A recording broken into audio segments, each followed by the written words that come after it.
Hello, I'm Mr. Blue from Taekwondo Culture Network. In this video, I will explain how to understand techniques of Taekwondo.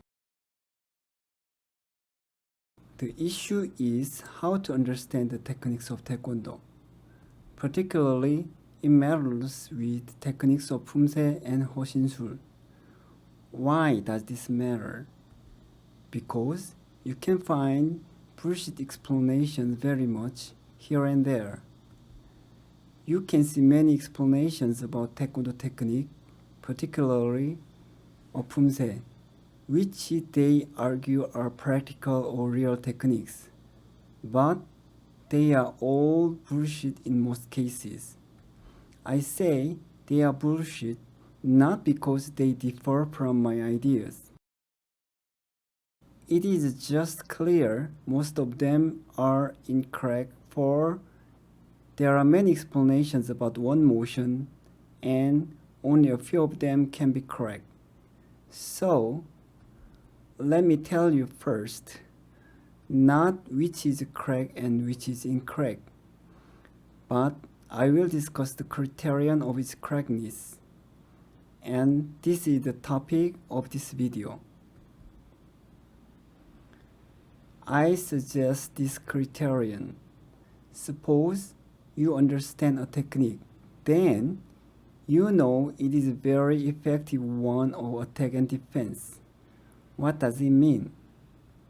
I mean, it is supposed to be not only a helpful motion, but also most effective one to subjugate your opponent in a given situation. Why? Unless it is the best technique, there must be another better one, and you need to practice it. Let me tell you more in detail.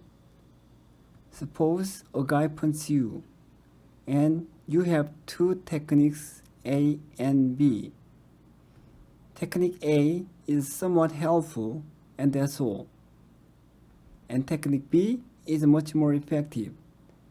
Then, which one will you learn? Without a doubt, you choose B.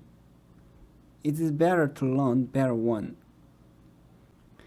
If you feel difficult to consider several things, you'd better choose the next simple criterion, which is most reliable. See if somebody used the technique in an actual case.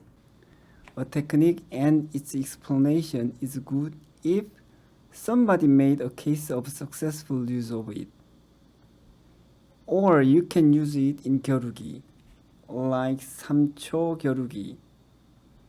Or another case of competition with different rules.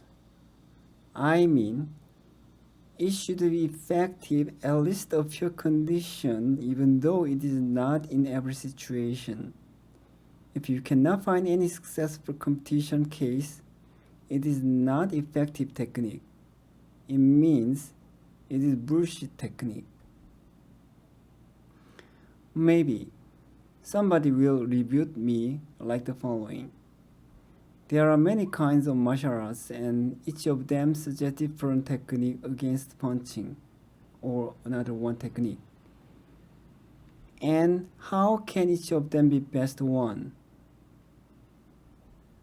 Or do I mean only one of them is best and the others are all useless? My answer: punching motion is similar, for example, but each situation can be all different. In some cases, like a war, you have to kill him, and in other cases, you should avoid killing him and only subdue him. And your opponent may be a skilled fighter or not in another case. Or you both are in a narrow space like an elevator.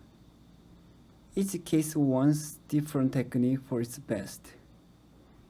This is why Taekwondo has several techniques against the single motion of attack. This is my conclusion from 30 years survey. Here, I have to comment on important assumption. It is that the best technique requirement is valid only for practically verified ones. I think they are the techniques of traditional Taekwondo, which are the spontaneous techniques.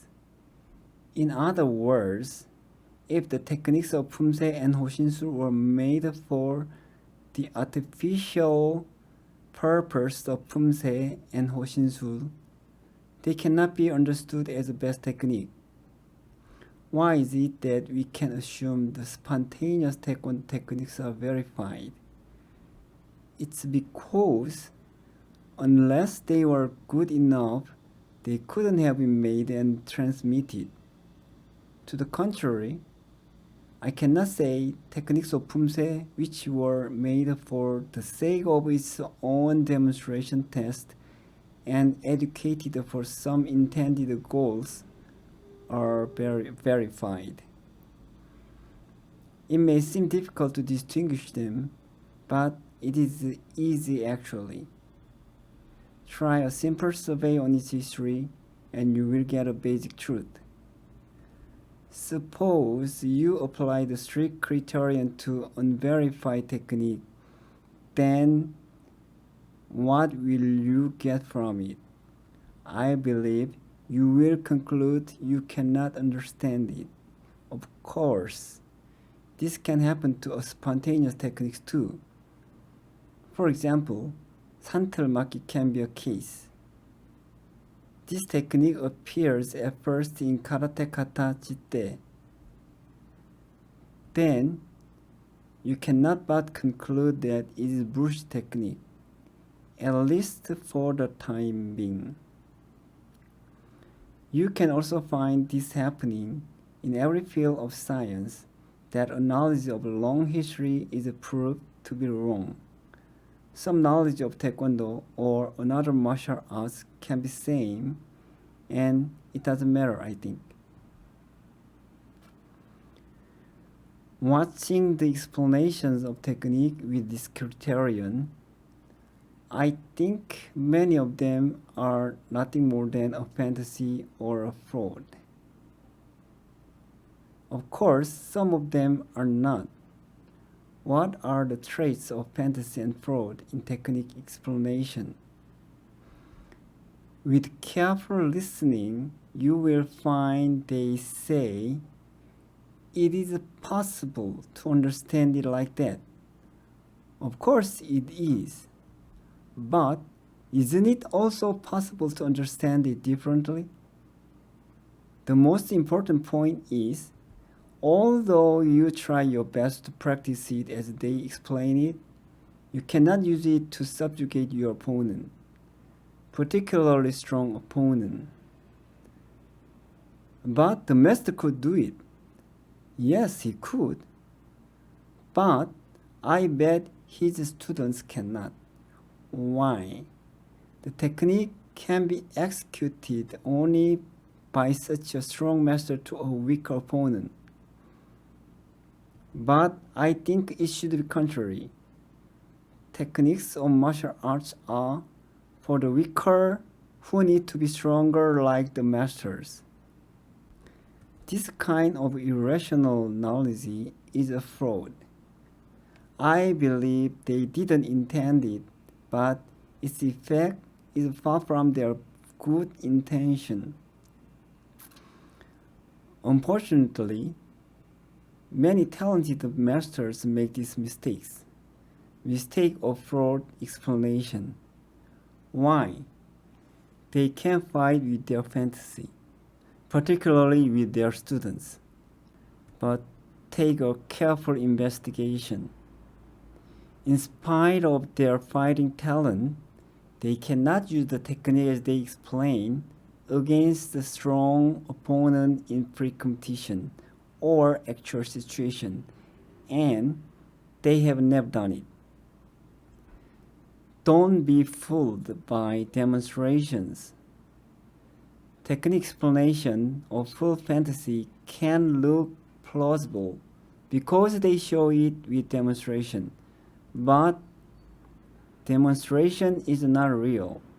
Particularly, you know the recent trend making a good sound with a bike helmet. This was popular once.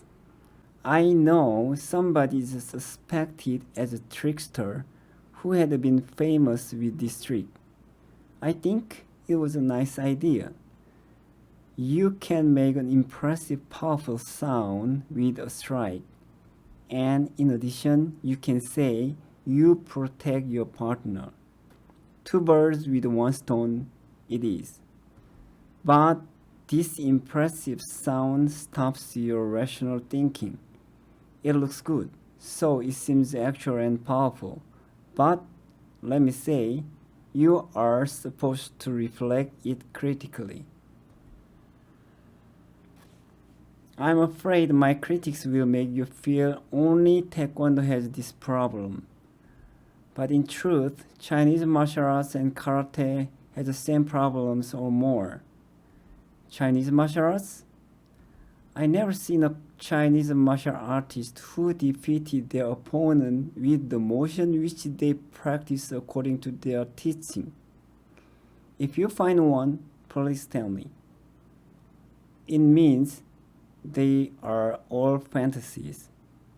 You can find some cases where a Chinese martial artist is quite a nice actual fighter.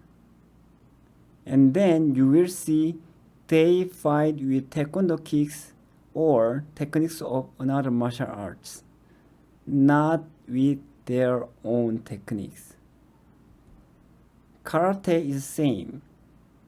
Karate has bunkai, which is explanation about how to use their motion as a fighting technique.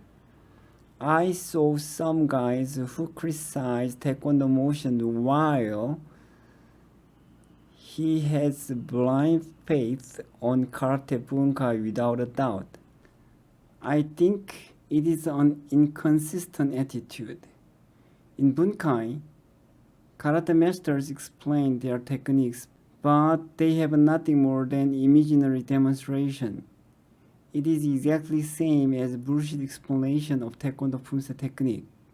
You will not be able to find a case where karate competitioners use it in their own games. In this video, I criticize explanations of Taekwondo and some martial arts. I believe it is always necessary to try reasonable critics, particularly not a man, but an analogy is supposed to be criticized at any time, which is called verification. Understanding Taekwondo Poomsae technique is also an analogy. I believe this critique is helpful for the development of Taekwondo in the future. Did you enjoy this video? Then please subscribe and click like. Thank you very much.